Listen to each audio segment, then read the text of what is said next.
ہر جگہ یہ سوال ہوتے ہیں کہ کیا وہابی دیوبندی کے پیچھے نماز ہو سکتی ہے؟ سب کے پاس یہ مسائل آتے ہیں اور لوگ کنفیوز ہوتے ہیں. جماعت کا ثواب چلا جائے گا، سنی مسجد نہیں ہے، جمعہ کیسے پڑھے؟ محترم حضرات، بالفرض اگر آپ کو سنی امام کہیں ملے ہی نہ تو نہ آپ کے اوپر جماعت واجب ہے، نہ جمعہ واجب ہے، نہ عید واجب ہے. خاص کر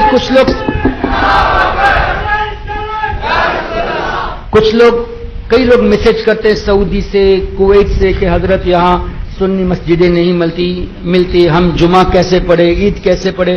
تو ہمارا سمپل سا جواب، امام سنی نہیں تو نہ جماعت واجب، نہ جمعہ واجب، نہ عید واجب. جو چیز تم پر واجب ہی نہیں ہے اس کے پیچھے تم لڑتے کیوں جاتے ہوئے؟ اچھا، پھر دوسری بات یہ ہے، میں نے یہ جو جملہ کہا وہ سمجھانے کے لیے کہہ رہا ہوں، اللہ تعالیٰ معاف کرے میری غلطی ہوئی ہو تو. ہم ان کے پیچھے صرف اور صرف اس لیے نماز نہیں پڑھتے کہ انہوں نے ہمارے آقا کو اپنے جیسا بشر بتایا. یہ ہے نا، یہ کہتے ہیں کہ اللہ نے نبی کو غیب نہیں دیا، اللہ نے نبی کو طاقت نہیں دی، نبی ہمارے جیسے بشر ہے. حضور علیہ السلام کی تعظیم ایسے کرو جیسے بڑے بھائی کی کرتے ہو، جیسے گاؤں کے چودھری کے کرتے ہو. اسماعیل دہلوی کا نام سنا ہے آپ نے؟ وہابیوں کا امام.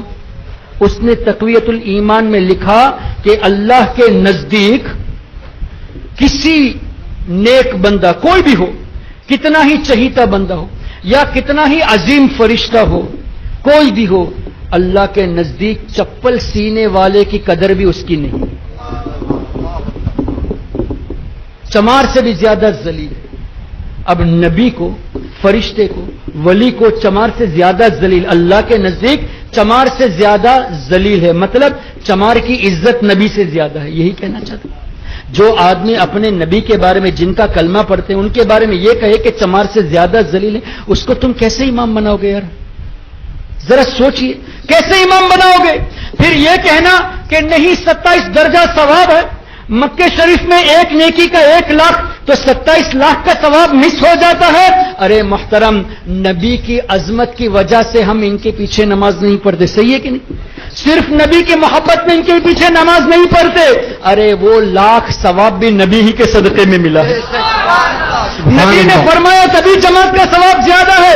ارے جس نبی کی عظمت کے صدقے میں تم اس ثواب کو چھوڑتے ہو، اللہ 27 لاکھ نہیں چاہے تو 27 کروڑ عطا فرما دے گا. کیونکہ اللہ کے حبیب کی محبت میں تم نے اکیلے نہیں نماز پڑھی.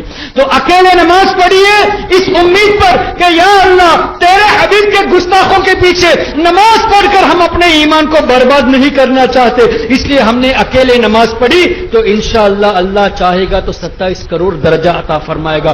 تو آپ کبھی اس کی فکر مت کیجئے.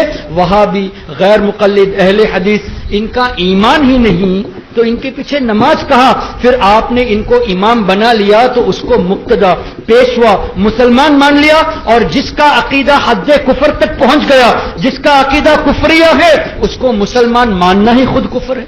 تو آپ ثواب کے پیچھے جاتے ہو، لیکن پتا چلا کہ ایک بد عقیدے کو آپ نے مسلمان مان لیا، کافر کو آپ نے ایمان والا مان لیا، پھر اس کو اپنا امام بھی مان لیا. تو اپنے ایمان کی آپ خبر لیجئے. تو سیفٹی تو اسی میں ہے کہ آپ سنی امام نہ ملے تو نماز اکیلے پڑھے، اور اگر آپ 3-4 لوگ ہوں تو آپ آپس میں جماعت کر کے آپ جماعت کا ثواب حاصل کر لیجئے. ہرگز وہابی کے پیچھے مت پڑیے. کوئی یہ بھی کہتا ہے کہ نہیں کچھ مسجدیں ایسی ہوتی ہیں جہاں ہم کو پتہ نہیں کہ امام سنی ہے یا وہابی ہے، سنی ہے یہ دیوبندی ہے، ہم کو پتہ نہیں. تو ایسی جگہوں پہ ہم کیا کریں؟ تو احتیاط تو یہی ہے کہ ایسی جگہ پہ بھی اکیلے ہی نماز پڑھے. اس لیے کہ اللہ نے ہمیں عقل دی ہے، ہم عقل سے سوچ سکتے ہیں. آپ اس مسجد میں جب کبھی جاؤ تو دیکھو کہ مقتدیوں کے چہرے کیسے ہیں، نورانی چہرے یا ایسے ہی ہے، وہ تو آپ پہچان کر سکتے ہیں نا. آپ مجھے سچے دل سے بتائیے، آپ گوگل میں جا کے سنی علماء کے نام کو پیش کر دیجئے، کیسے کیسے نورانی چہرے آپ کو نظر آئیں گے. اور اسی طرح آپ جو ہے نا کچھ وہابیوں کے نام ٹائپ کر دیجئے، ناصر الدین البانی ٹائپ کر دیجئے، ابن عبد الوہاب نجدی نام ٹائپ کر دیجئے، عثیمین کا نام ٹائپ کر دیجئے. آپ کو ایسے سڑے ہوئے چہرے، آنکھ بند کیے ہوئے، بالکل بلائنڈ چہرے نظر آئیں گے. اس سے کیا پتہ نہیں چلتا کون ایمان والا ہے، کس کے دل میں محبت رسول ہے. آپ ہمارے شہباز ہندوستان کا چہرہ دیکھ لیجیے، تاج الشریعہ کا چہرہ دیکھ لیجیے، آپ ہمارے مفتی مجیب اشرف صاحب کا چہرہ دیکھ لیجیے. دیکھ کے ایمان میں تازگی پیدا ہوتی ہے. اور ان کے چہرے دیکھتے ہیں تو گھن محسوس ہوتی ہے. تو آپ ان کی نعرہ رسالت علماء اہل سنت.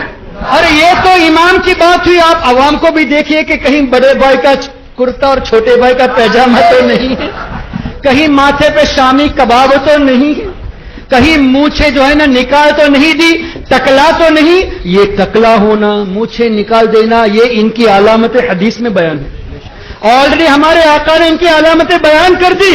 تو اگر آپ پہچان ان سے گفتگو کر کے نہیں کر پاتے تو چہرے اور لباس کو دیکھ کے کم سے کم اپنے ایمان کو سنبھالیے. اور احتیاط اسی میں ہے, پہچان نہ بھی کر پاؤ جب تک کنفرم نہ ہو کہ یہ عاشق رسول ہے, تب تک ان کے پیچھے نماز ہرگز نہ پڑھے.